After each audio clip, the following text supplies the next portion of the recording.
Okay, Adhpa here. How you doing? Got our Heidi with us today. She's needing some attention. She's gonna be a little bit mouthy probably, but we'll just let her hang out here. She's needing some healing. She's quite old. We think she's probably got cancer.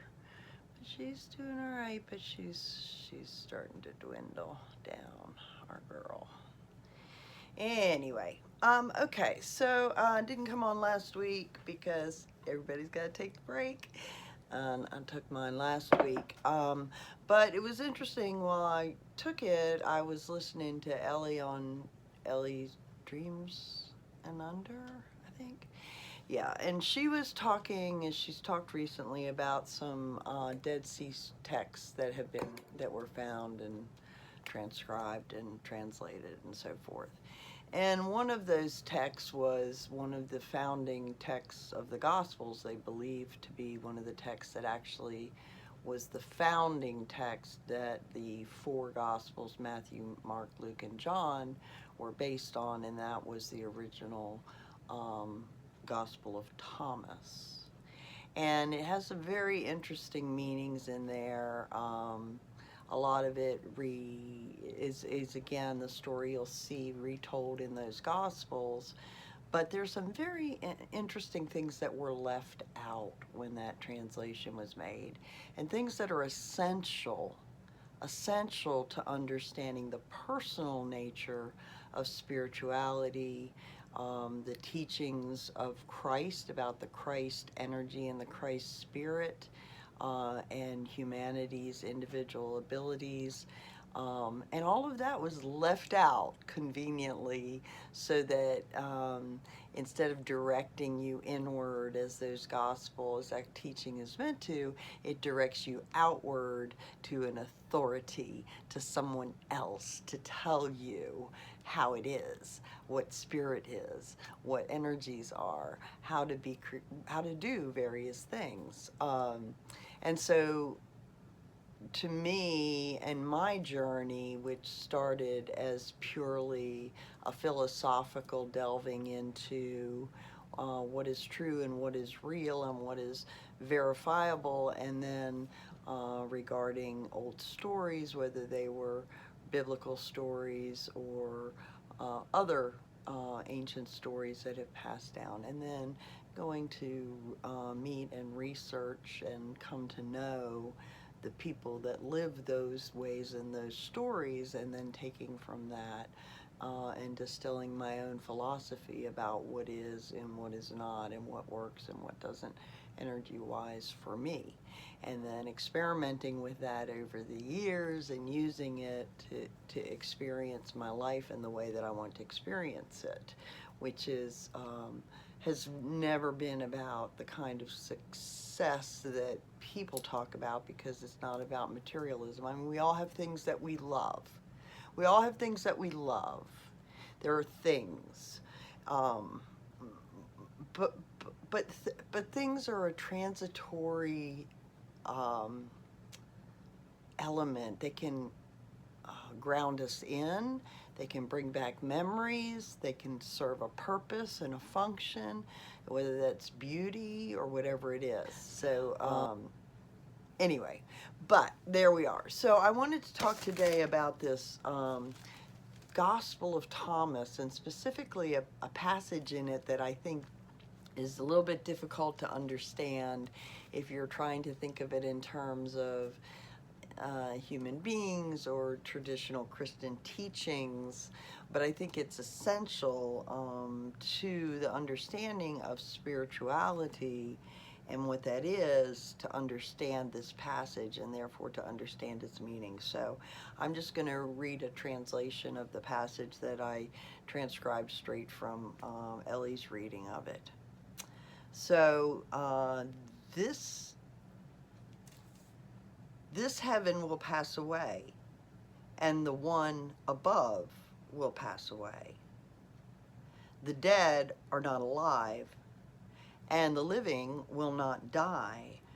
During the days when you consumed what is dead, you made it alive, And when you come to dwell in the light, what will you do? On the day when you were one, you became two. But when you become two, what will you do? So it's a really convoluted, dense passage. Let's just start with the first one. This heaven will pass away, and the one above will pass away. So when they're talking about heaven, this heaven, they're talking about this realm. This realm of consciousness is the heaven. So this consciousness outpictures a reality, and that is the heaven. And this heaven will pass away, and the one above it will pass away. So what is that telling us? That's saying that nothing stays. No, there is no permanent truth and right and being and consciousness that is correct for humanity or for any individual entity. Whatever we create with it, whether it's created by other beings in a higher realm or it's created by us in this realm, it's going to pass away into another iteration in another realm at some point. So that's how I take that. The dead are not alive, and the living will not die. So when we're talking about the dead, they're not talking about dead beings. They're talking about the dead consciousness, the dead thinking, the dead belief systems. So when the belief systems that make up this heaven pass away, those dead belief systems are not alive, and the living will not die. In other words, those living beliefs that continue to help us to live, that consciousness that continues will not die. That's what carries on to create the next heaven, the next realm. During the days when you consumed what is dead, you made it alive. And so what that's saying is, when you consume the teachings that are dead, the teachings that don't serve, the teachings that have to pass away, you made it alive. You brought it into, you kept it going when there was no proof, no existence of it. It no longer had a place in reality, but you consumed it anyway. And then you made it alive. So that's like keeping the old dead teachings that don't work alive. And when you come to dwell in the light, what will you do? Because when you come to dwell in the light of understanding, and those dead teachings are not, they don't exist, they're not real, they don't mean anything, but you haven't let them go, you continue to consume them. What will you do when you come into the light? In that light where there is perfect understanding, and it becomes clear that these are in fact toxic, dead things, what will you do? So on the day when you were one, you became two. So when you're in the light, you're in that one. But if you've consumed these dead teachings and brought these dead teachings into that, when you're in that light, now you're two. You're not one, you're two. If there's the truth that is the light, and then there's this thing you've kept alive that should be dead, that is dead, and you bring that into the light where you should be one, now you're two. Well, how can you serve? So when you become two, what will you do? So when you stand in the realm of truth and light, and you hold on to these dead teachings over here, these delusions that just bring about death, and you're in that center and you allow that in, what are you going to do from that in the light? You know, if you're working from these in the light, you're going to divide and split and destroy and harm the unity. And then you become that thing that is dead and will pass away. Because it will pass away eventually, because in the light of truth and being, humanity will grow and will keep going forward. Okay, so what I'd like to do is do a little reading on this, and I'm going to do something special. I haven't done this, but it's coming up on the new year. This is going to post on the last day of the year. So I'm going to do my first 1111 tarot deck reading. Now this is a deck I've marked up. It's not, I'm working on my own deck. Eventually I'll have that. But for the moment I'm going to do a reading, and I do a little bit different reading than the Celtic cross on this because it's an energy cycle, so it's a circular reading. Okay, so hold on and I'll bring you down here to the table and we'll have a throw on these cards. Okay, so I built my deck out of the universal weight, and then to add the rainbow suit, I used my Thoth deck. I pulled out all my Thoth Higher Arcana, which I used for Grand Tableaus. Okay, so do a little shuffling here. Like this little deck, I'm hoping I can get my own in a small enough deck like this to be able to handle. The oversized decks are difficult.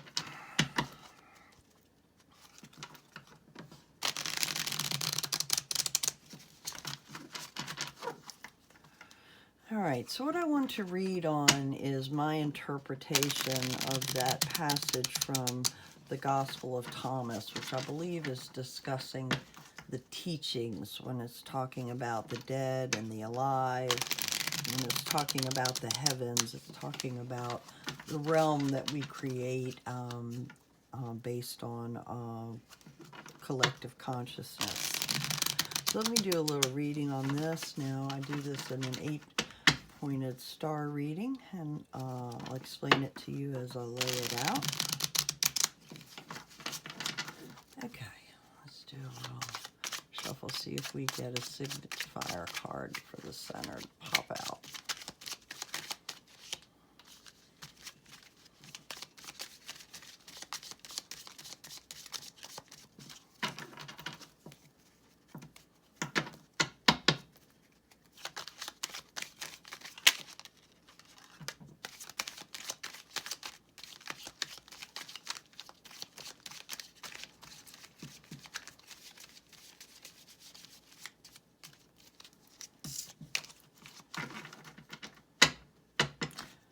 Okay, so what I'll do is I'll lay these out and give you a general read on it, and then I will pull up my 1111 teachings and go through those for each card as well.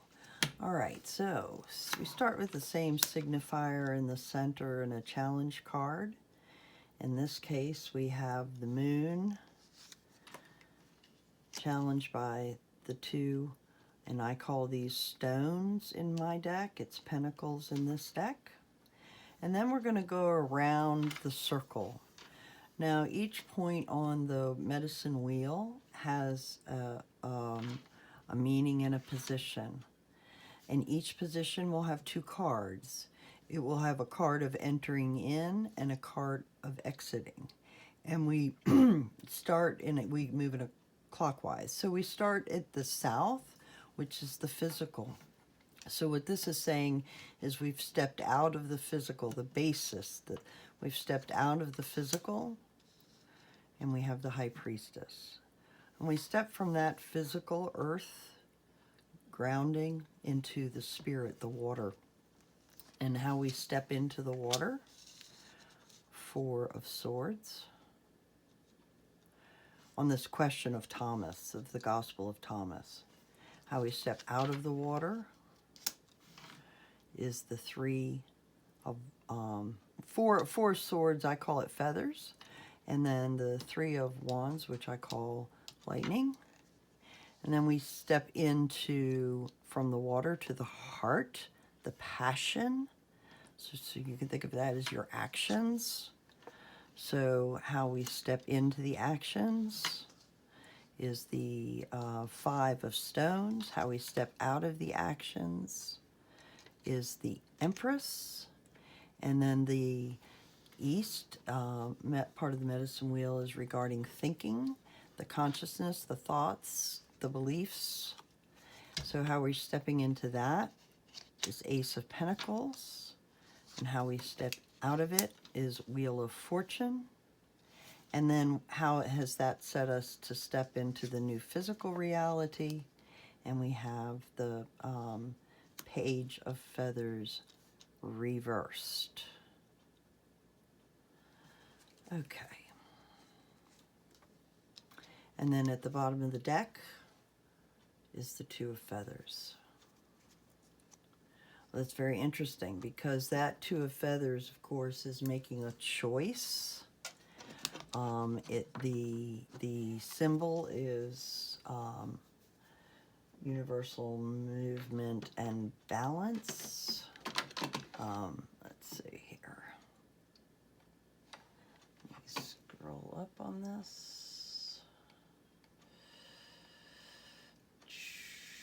Yeah, spiritual strength, health, and happiness.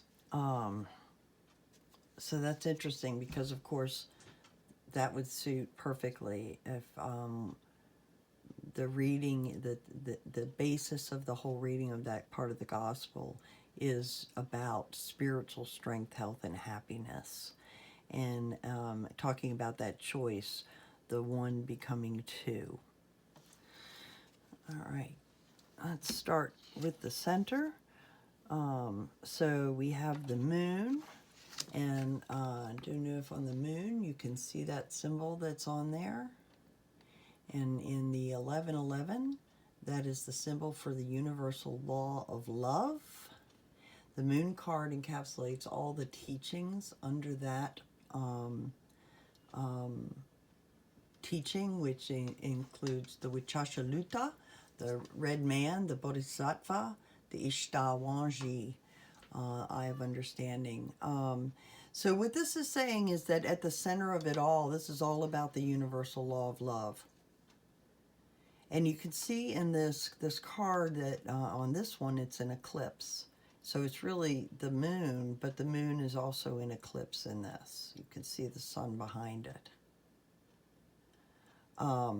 So I think that's a very apt card for the center of the reading. This representing the Gospel of Thomas is a teaching about the universal law of love. The card that challenges it is the Two of Stones, and that card is the universal law of judgment, the great healer. This is resolving interdimensional issues. So this is the bringing into balance. You see, he's juggling. You can think of it as the lower arcana temperance in a way. He's bringing them back into balance. He's flowing them one to the other. He understands they're connected. It's also one of the few cards with the infinity symbol in it. So our challenge is about this, is we're challenged by who is the great healer? What is the teaching of the great healer? Because I think in this reference that kind of represents Christ, the teachings of Yeshua. We step into being out of the physicality with the High Priestess. There are a lot of hidden things. This is the universal law of change. And again, represents all the teachings, the Unchikimila, the butterfly, Miniwichoni, the sacred water, and the Bodhisattva, great mystery. The High Priestess in this position says that this is intended to reveal things. She reveals things. The basis of the gospel is to reveal truth. Stepping into the spirit with the Four of Feathers, and again we have that universal, that spiritual strength, health, and happiness law. In this case, the applicable part of it is Archangel Michael strengthening through divine law. So coming into the spirit, again, this is a teaching about divine law. Stepping out of the spirit to have us, looking ahead to the future, looking for our ships to come in. This is the universal law of free will, the Kuan Yin, the great karmic council. So once you have these teachings and understandings of spirit that are brought in, then you have access to the oversight of the karmic council. It can help you understand how karma functions, which has to do with this holding on to dead things, eating dead teachings, and trying to live that way. Stepping into action, this takes us to the Five of Stones, and the law on that, if you can see that, has a circle that's split, and it actually has a dot above and a dot below, and that is the spiritual law of karma. And in this one, the teaching is Hayden, opens doorways to transcend and transmute. So when you have these teachings and you walk into the world, you might come in with nothing, but you have walked through a doorway. You have the understandings to transcend and transmute the reality. And therefore you can come out of actions in the Empress. The Empress on the higher arcana, of course, is representative of increase, abundance, that she is the great nurturer. The law is the spiritual growth of being, spiritual growth of being. So the actions will help us to grow spiritually if they are coming from these teachings. And then we step into the thinking with the Ace of Stones. And again, we're back to a similar symbol from the one we had coming into physical action. But this time you can see that it's on its side. And that's the universal law of judgment. And the teaching on this one is the diamondback rattlesnake, evoking visionary experience. What we have here is a card of new material opportunity, new health opportunity, a visionary understanding of well-being that we're entering into thinking. This should guide our thinking. We should step into thinking, new thinking based on all of this work that we've done spiritually and the visionary guidance it's provided to us. And then in our thinking, that will take us then to the Wheel of Fortune. This is the universal law of life. It's that arrow. And the teachings of that are the Grandmother Turtle, Quetzalcoatl, and Archangel Gabriel. And this is all alignment. So when you come into your thinking with that visionary experience, it will align your thinking and create your path and bring you great fortune, because of course the Wheel of Fortune is also good luck. So I believe that's very, very clear, that if we allow our thinking to be informed by our spiritual teachings and understandings of unity and light and oneness, it will help us guide our path in a good way. And then the final card will result in us stepping into our next health or physical reality experience, is with the universal law of symmetry. And I know it's a terrible representation of it there, but it's supposed to be two half circles, one on top of the other. And the teaching on this is the Wambli Wichasha, or eagle. The eagle man helps lift one from material to spiritual mind. Now it's reversed. So what that tells me is that we then have to step in to our health, bringing that teaching down into physical being. Because as you see, the symbol reversed or upright is the same. The law of symmetry is that as above, so below. So, and the Eagle Man is to help lift from material to spiritual. So this is saying now bring that spiritual down into the material. And if you step into that, you'll then go to the next cycle of more being revealed. More being revealed. And then you just keep going around that circle, which is really a helix. So we call it a round. Each time is a round, but you cycle up every time. All right, so I'll bring you back up here and we'll finish up. Okay, so, I mean, I think that was a pretty fantastic read for the topic. The cards seem to match the topic very, very well, and give us, an interpretation that seems to back up what I'm saying, which is, we have to let go of toxic belief systems that are obviously not true and don't serve humanity. Things don't have to be as hard as they've been. They really don't. The things that hold us back are belief systems that are just dead. It's eating dead stuff. And whether that's the Bible or the Quran or the Torah or any of the old ancient teachings that are not kept alive and informed by the new consciousness, that are not informed by the living truth of spirit as it continuously unfolds. All right, I'm going to do a little card pull from the Sacred Medicine deck. Give us a card for this week to think about. All right, what we got here? That's the one that wants to come up. 7 generations, legacy. Legacy. Yep, that's what we have to think about. 7 generations. When you're eating dead teachings,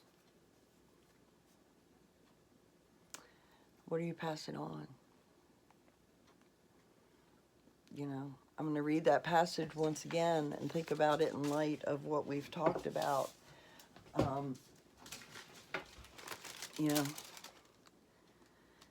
This heaven will pass away, and the one above will pass away.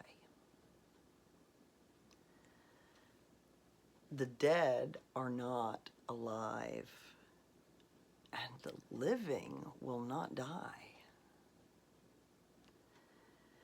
During the days when you consumed what is dead, you made it alive.